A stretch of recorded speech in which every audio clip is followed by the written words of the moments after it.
Shalom Bapak Ibu dan Saudara-saudari. Mari kita mendengarkan kebenaran sabda Tuhan. Terlebih dahulu kita berdoa. Ya Tuhan Allah kami yang kami sembah dalam Yesus, sungguh kami bersyukur untuk hari ini. Kiranya oleh anugerah dan kasih setiamu yang melampaui akal dan pikiran kami, itulah yang menolong kami mendengarkan kebenaran sabdamu. Di dalam nama anakmu Yesus kami berdoa dan bersyukur. Amin. Firman Tuhan dari kitab Bilangan pasal 21 ayat 4 sampai 9. Demikian firman Tuhan. Setelah mereka berangkat dari Gunung Hor, berjalanlah ke arah Laut Teberau untuk mengelilingi tanah Edom. Maka bangsa itu tidak dapat lagi menahan hati di tengah jalan. Lalu mereka berkata-kata melawan Allah dan Musa. Mengapa kamu memimpin kami keluar dari Mesir, supaya kami mati di padang gurun ini? Sebab di sini tidak ada roti dan tidak ada air, dan akan makanan hambar ini kami telah muak. Lalu Tuhan menyuruh ular-ular tedung ke antara bangsa itu, yang memagut mereka, sehingga banyak dari orang Israel yang mati. Kemudian datanglah bangsa itu mendapatkan Musa dan berkata, kami telah berdosa, sebab kami berkata-kata melawan Tuhan. Dan engkau berdoalah kepada Tuhan, supaya dijauhkannya ular-ular ini daripada kami. Lalu Musa berdoa untuk bangsa itu. Maka berfirmanlah Tuhan kepada Musa, buatlah ular tedung dan taruhlah itu pada sebuah tiang. Maka setiap orang yang terpagut, jika ia melihatnya akan tetap hidup. Lalu Musa membuat ular tembaga dan menaruhnya pada sebuah tiang. Maka jika seseorang dipagut ular dan ia memandang kepada ular tembaga itu, tetaplah ia hidup. Amin. Tema kita yaitu kasih karunia Allah yang menghidupkan. Bahwa dari tema ini kita mau memahami bagaimana manusia yang sudah mati oleh karena dosa-dosa telah menjadi hidup oleh karena kasih karunia Allah. Demikian juga umat Israel ketika itu adalah sebagai budak. Oleh karena kasih karunia Allah mereka dimerdekakan. Mereka diizinkan untuk keluar, untuk memiliki tanah Kanaan. Sehingga bagaimana kitab Bilangan ini adalah mau menjelaskan tentang bagaimana perjalanan umat Israel di padang pasir menuju tanah Kanaan dan menduduki tanah Kanaan. Dan kitab Bilangan juga menyoroti bagaimana ujian-ujian yang dihadapi oleh bangsa Israel di padang pasir. Dan juga kitab Bilangan mencatat tentang pemberontakan umat atas perjanjian Allah dengan umat Israel. Sehingga memang kitab ini juga mencatat berbagai peristiwa-peristiwa pengembaraan dan pendudukan Kanaan oleh umat Israel. Bapak, Ibu, dan saudara-saudari, mari kita lihat dalam kitab Bilangan 21 ayat 4 dan 9 ini adalah memperlihatkan sungut-sungut umat Israel. Kita mengetahui bahwa sungut-sungut itu sebagai bentuk ketidaksetiaan dan ketidakpercayaan umat kepada Allah. Sehingga kita perlu mengetahui bagaimana ayat-ayat yang sebelumnya, di mana umat Israel ketika itu berperang melawan bangsa Kanaan yang ada di tanah Negeb yang dipimpin oleh Raja Arad ketika itu. Dalam peperangan itu umat Israel mengalami kekalahan, dan sebagian bagaimana umat ditawan oleh mereka. Lalu umat datang kepada Tuhan dan meminta pertolongan. Dan bagaimana umat bernajar? Apabila umat bisa mengalahkan mereka, maka umat Israel akan menumpas seluruh musuh-musuh, menghancurkan kota-kota yang ada hingga binasa. Lalu Allah mengabulkan permintaan umat Israel, sehingga kemenangan itu kemudian boleh dimiliki oleh umat Israel.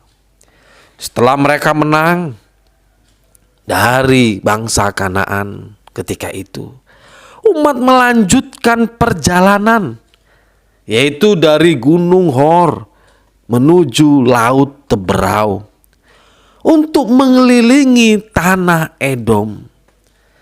Oleh karena perjalanan yang mengelilingi, perjalanan yang berputar, ini sungguh sangat jauh sekali dengan situasi geografis yaitu padang pasir. Umat ketika itu sungguh sangatlah keletihan dan bersusah payah, sehingga umat tidak lagi mampu menahan hati. Mari kita lihat pada ayat 5-6. Bagaimana umat sungguh kecewa kepada Allah dan kepada Musa yang diperintahkan Allah untuk memimpin umat. Lalu mereka berkata-kata melawan Allah dan Musa, "Mengapa kamu memimpin kami keluar dari Mesir? Supaya kami mati di padang gurun ini? Sebab di sini tidak ada roti dan tidak ada air, dan akan makanan hambar ini kami telah muak." Sungut-sungut mereka adalah keinginan makanan. Bagaimana di sini mereka memikirkan soal perut. Bahkan mereka sangat muak dengan cara Tuhan memelihara hidup mereka, yaitu dengan memberi mana. Mereka sangat muak dengan mana itu, yang mereka anggap mana adalah makanan yang hambar, yang sungguh memuakkan. Di sini mereka tidak tahu bersyukur. Sesungguhnya itu adalah cara Tuhan untuk mereka tidak mati. Cara Tuhan untuk memelihara kehidupan mereka, supaya mereka sampai ke tanah Kanaan. Mereka tidak memahami karya keselamatan Allah yang sudah selama ini Allah kerjakan. Dan mereka tetap juga belum berubah atas sikap mereka, mental mereka sebagai budak dalam kehidupan mereka. Allah sungguh membenci orang-orang yang bersungut-sungut dalam hidupnya. Sehingga oleh karena kebencian Allah atas sungut-sungut umat, Allah mendatangkan hukuman, yaitu ular. Sehingga ular itulah yang menyerang umat Israel di padang pasir ketika itu. Dan ular itu memagut mereka. Dan umat Israel ketika itu banyak yang mati oleh karena dipagut ular. Nah, pada ayat 7 kita lihat, oleh karena ketakutan yang mereka rasakan, oleh karena dikejar-kejar oleh ular, dan juga saudara-saudara mereka mati oleh karena dipagut ular, umat akhirnya mendatangi Musa, dan umat di situ mengaku akan dosa-dosanya. Dan umat bermohon kepada Musa supaya Musa mau berdoa kepada Allah dan memohon kepada Allah supaya ular-ular itu dijauhkan dari umat Israel.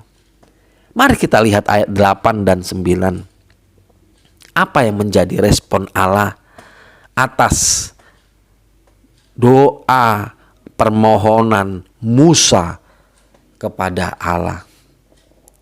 Allah mendengarkan doa Musa. Musa diperintahkan untuk buat tiruan ular tedung dari tembaga serta menaruhnya pada sebuah tiang. Sehingga setiap umat Israel ketika itu yang dipagut oleh ular akan tetap hidup, akan memperoleh hidup jika dengan percaya memandang pada ular tembaga itu. Bapak, Ibu, dan saudara-saudari yang saya kasih dalam Yesus Kristus, sampailah kepada perenungan pada konteks kehidupan kita saat ini, bahwa pergumulan hidup itu selalu ada, apapun itu bentuknya. Apakah karena krisis kemanusiaan dengan terjadinya perang dan lain sebagainya, dan juga teroris di tengah-tengah bangsa kita. Ini merupakan pergumulan bangsa dan juga virus yang belum juga tuntas. Bagaimana ini berdampak kepada tangisan, ketakutan, dan bahkan kematian di tengah-tengah masyarakat. Lantas ketika kita dalam menghadapi pergumulan, bagaimana kita mencari bantuan, mencari solusi? Apakah kita menyerah? Apakah kita tidak terima dengan keadaan? Dengan kita bersungut-sungut, sungguh situasi yang sukar yang kita hadapi tidaklah menjadi lebih ringan atau tidaklah menjadi lebih baik dengan kita bersungut-sungut atau berkeluh kesah. Tetapi sesungguhnya itu menjadi awal untuk kita memberontak kepada Allah. Tapi kiranya, mari datanglah kepada Tuhan. Akuilah dosa-dosa dan syukurilah atas kebaikan Allah, atas karunia Allah. Allah yang sudah selamatkan kita. Jikalau umat sudah diselamatkan oleh Allah, yaitu keluar dari bangsa Mesir sebagai budak, diizinkan untuk menuju tanah Kanaan.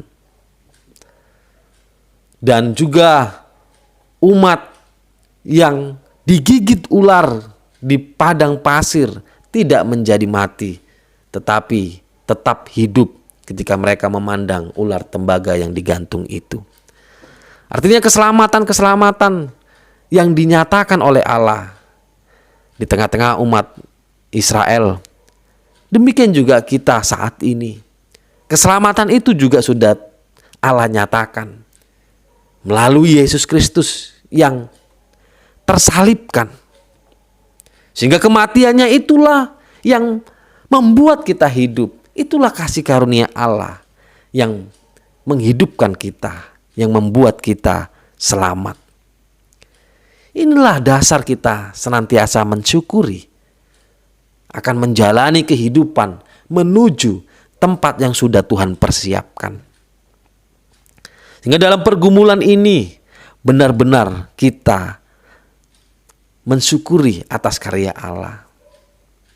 Oleh karena sungut-sungut tidaklah menambah kebaikan. Bahkan Allah sungguh membenci orang-orang Kristen yang bersungut-sungut. Itu adalah wujud dari ketidakpercayaan kepada Allah. Wujud dari pemberontakan kepada Allah. Sehingga kita diajari untuk mari bersyukur kepada Allah dengan keadaan yang ada pada kita. Dan untuk tidak meragukan kuasa Allah, tetapi senantiasa percaya kepada topangan Allah di tengah-tengah kehidupan kita saat ini. Amin. Mari kita berdoa. Terima kasih ya Tuhan, kiranya Engkau memberkati firman-Mu dan memberkati seluruh jemaat-Mu yang mendengar pada saat ini. Sehingga oleh Roh-Mu kehidupan mereka benar-benar dalam penyertaan Tuhan dan topangan Tuhan, sehingga mereka tetap mengandalkan Tuhan, kuasa Tuhan yang akan senantiasa memelihara kehidupan umat. Di dalam nama anak-Mu Yesus kami berdoa dan bersyukur. Amin. Shalom Bapak, Ibu, dan saudara-saudari.